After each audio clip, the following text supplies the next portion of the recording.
صلي بينا على النبي. اهم حاجه اللي انت تصلي على النبي، هتكسب وانا هكسب، مش هتفرق معانا اي حاجه في الدنيا دي. عندي النهارده فزوره حلوه. هي الفزوره،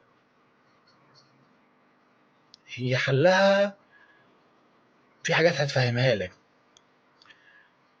بيقول لك يا عم في الفزوره ايه، شاب راح يتقدم لواحده كان بيحبها قوي. ابوها قابله واتفقوا مع بعض وكل حاجه وقعدوا. قال له يا ابني انا موافق على الجوازه بس بشرط، اللي انت هتتجوز في 30 يوم. خد بالك 30 يوم. المهم قال له كل يوم هتجمع ضعف المبلغ، هتبتدي من اول باريزه. فاكرين الباريزه؟ باريزه. قال له ازاي يا عمي؟ انا قال له ايه، اول يوم هتجمع باريزه، تاني يوم هتجمع ايه ضعف الباريزه بقى كام، 20 قرش.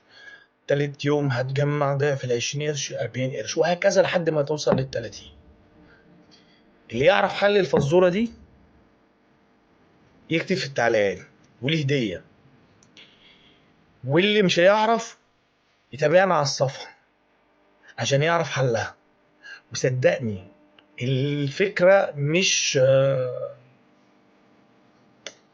في القيمة، هي ليها مدلول تاني خالص، هتفهمه لما تركز معاه. نعيد تاني.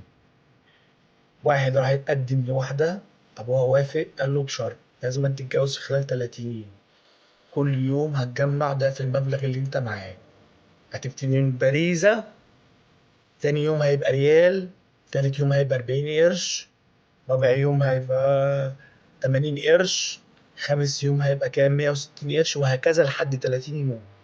المبلغ النهائي هيطلع كام في الآخر؟ يعرف الحل؟